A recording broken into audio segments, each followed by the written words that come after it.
Well, why don't you start from the beginning, I guess. Like, tell me about the backstory of this truck and what it so is. the truck, well, so we were down in Tennessee for the past 7 years. The truck actually originated out of Alabama, and I bought it in Dixon, Tennessee, which was from where I lived, I don't know, 50 minutes southeast. I bought so many vehicles down there. Actually, I brought 9 vehicles up with me when we moved up here, which was a ton of trips. It's 900 miles one way, so it was a lot of trips. Anyways, yeah. This truck had really no intentions in buying it. It popped up. My wife likes big stuff. Okay. I like stuff on the ground, but this is for her. So got it. Bought the truck. Saw it on Marketplace. Yeah. Saw it on Marketplace. Had no intentions of buying it. Went there. It was way rougher than it was supposed to be. You know, that's the whole Marketplace listing thing. So when I got there, I looked at the truck, popped my head up underneath, saw the rust, and told the guy I was out. I'm like, I'm not even going to make you an offer. Don't want to insult you. You know, he said he had 30 guys interested. So I'm like, sell it to one of those guys. Thanks for your time. Yeah. And as I was walking away, he was like, well, you're not even going to give me a price? I'm like, no, you know, it's just rougher than I want it to be. Even for a Tennessee truck. Even for a southern truck. Yeah. But it was a short bed, 4-wheel drive, lifted. It was basically how you saw it, or how you see it currently. Okay. So I threw a number at him. He said no, and then he came back and countered, and I stuck at my original number. And I think we did that 3 or 4 times. And he finally caved and bought the truck for $4,000. Cool. So cool. Had a 6-liter in it when I bought it that leaked every fluid. It was an old 6-liter, so it had cast heads on it, so very early on. Sure. Had the Phytech in it already. Truck barely ran onto the trailer. Actually, it was a stick too, so it had an SM465 in it. Got it. My wife doesn't very much care for sticks. She can drive them, but I'm like, you're going to be driving the truck, so let's make it an automatic. Sure. Yep. Anyway, so I got back. Actually sent a picture to my wife as I was driving back, and she kind of claimed it. So okay. So she was on board. She was on board. So the truck in itself now, which is dirty, you know, that's whatever. Right.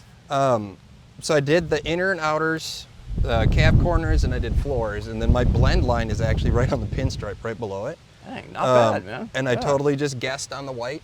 Actually, it was just white I had laying around. That's awesome. So yeah, it's I had to redo the jams. They were all disgusting, but the truck sits outside. Yeah. The truck gets driven. My wife uses it to take the kids to school. Very cool. My son's 15. He just got his license, so I'm sure he'll or his permit. So I'm sure he'll drive it eventually. Yeah. Yeah. This was her style, just kind of, you know, what she kind of wanted, and I like the fact that it's rough. You know, I like drivers, and I don't like show queens and stuff like that. So I'm with you. Yeah, you know, it's got dents, it's got bumps, it's got bruises, it's got rock chips.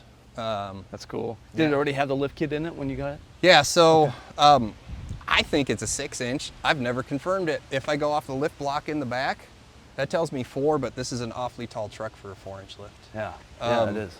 But it's basically stock 10-bolt front and rear. Okay. It's got a built 5.3 in it now, Phytech injection, 700 R4. I was going to ask you which tranny's in. I don't even remember the transfer case. That's not a 241. It might be a 208. It's probably somewhere around there. Okay. Whatever bolts up easy to a 700 R4. Right. Basically? Yeah. And then, you know, the biggest thing there too is I wanted the speedo to work. So, you know, everything for her to be able to drive it. Cool. So I had dependability was numero uno there, yeah. It wasn't. It's not a show truck by any means. Yeah. You know, we had kind of talked about this. It was. Yes, it's got a cam in it. It's got a little rumpety in it, but it's drivability. It's dependability.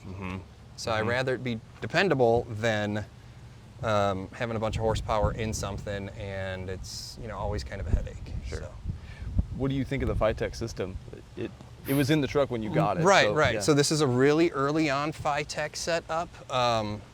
So I've got it kind of crude in here, but you know, it's got its old school controller and stuff versus the newer style, which I can plug in. It just doesn't read quite right. So got it. This is a very early on Phytech system.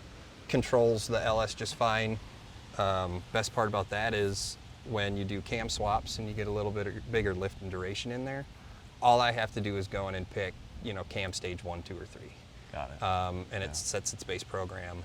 And then from there, I can just go in and fine tune some minor things. But the system itself, I think, by the time I got it all in there and hit the key, it ran. I didn't have to do a lot of screw around.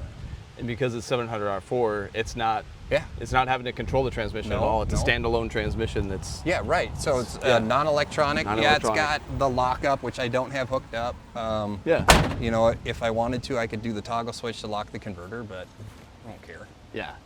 Not really after mileage on this thing. No, right? no, and not it's at running all. cool enough. You said earlier when we were driving it that it doesn't run hot. Hands down, that's the best thing about LS stuff is they run at 200 degrees. They don't run hot. Yeah, so, that's awesome. Today it's got to be 90. Yeah. It's got to be all of that. Yeah. And it can sit here and idle all day long and it'll run at 200 degrees. So that's cool. Can we pop the hood? We can. Right. We have to hold the hood. Actually, I got a prop rod. Okay. I like this truck more and more all the time. I would have to relook. I think my lift is like in that 218 to 220-ish range, something like that. So it's not extreme. It's just kind of off stock, I guess you could say. Yeah. You said 5.3, right? Yep. Yeah. So it's a. I'm learning. I'm letting you listen. Yeah. We're building this. Yep. We're building an LS right now. We were just talking about it on the way here. Yep. Funny story. Well, this is the best prop rod you can get. My wife's favorite color is baby blue. Sweet. So that's why the block is blue. That's why the block is blue. Came out of a 2002 Tahoe. Had, I think, 240,000 miles on it. Cracked it open, still had crosshatch in the cylinders. All the bearings looked good. Nice. So I threw a cam in it, sealed it up. I did an oil pump, I did a timing set, I did lifters, everything you're supposed to do when you're in there. Kind of a basic refresh. Yeah, just a refresh. Cool. And it runs. And it, like I said, it sits outside. It gets dirty. I don't care. That's what a truck is supposed to do. Right. Yeah. And enjoy it. So, yeah. Yep. That's right. Does she care about not having AC? Oh, it'd be super nice to have AC. Okay. So I suppose I should probably get that back in there. And it's nice that everything is still here minus hoses, and I might have to replace some stuff with it being an open system. But, Sure. Yeah. But is your compressor still there, or can you hook it up? No, so that's the one trick with the LS swaps. Stock LS swap stuff, the compressors sit so low on this side, it's so hard to swap these into vehicles and retain stock AC locations. So Sure. that will involve a front drive swap and accessories and stuff. And then I got to get, they actually make the kits to run the older style, not this vintage, but like the OBS Chevy style bigger compressor, which we can mount up here. And then it's just the fact of hooking up some hoses and a toggle switch. And we'll kick the compressor on and away you go. So Awesome. yeah, otherwise, then it's all basic. Like I said, we talked about this.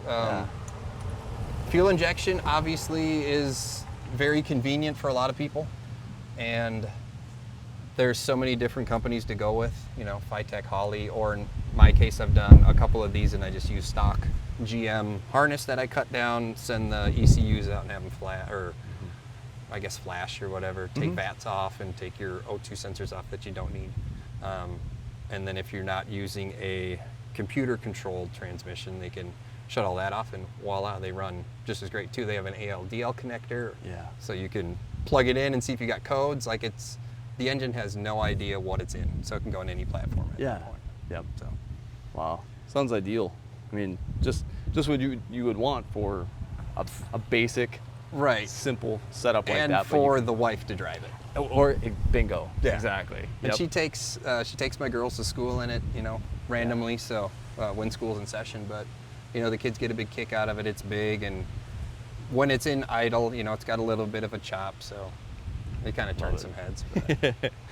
But it's a good runner. How many miles have you put on it so far since you've done the work? On the trailer or off trailer? No. Let's go. I don't know. I bet there's 300-400 miles on it. There's not many. Yeah. we just beat around with it really. And then we went through the move and stuff. So Sure. the truck got built. At the time, I think I had 3 square bodies. So the truck got built and driven randomly, and I drove my other square bodies and everything else I had laying around. I think at one time I had 15 vehicles. So there's plenty to choose from. So, right. So it's like, I'll just take that one today, or that one does have AC. I'm taking that one. There you go. There you go. Yep. So yeah, Awesome. it's don't mind that it doesn't have front drive shaft. I'm not one of those guys. It just, it's got those goofy double cardan joints that need to be rebuilt, and I just never got to. Just not there yet. Not there yet. Got it. Always works in progress. They're never finished. Totally. Ever. But you're gonna take it wheeling, right? You're gonna get it dirty. You're gonna you're gonna do some off-roading in it. I'm actually toying with the idea, like, okay, so it's on 35s. I love the bullet holes. Yeah. I want something that's the tire-wise. I want something that's got a little more show to it, Okay. I don't have to worry about road noise because it doesn't. It's an old truck. Like, you rode in it, the windows leak, everything seals and all that stuff. But, I might put a cockier wheel or tire on it to just kind of give it a little different appearance. But that was basically, I think it's going to stay like this. Awesome. Yeah, maybe AC. I'll do window seals and stuff eventually, but I got 1,000 other projects to do. So. You're a busy guy. Yeah, right? We all are, right? Yeah. Always something going on.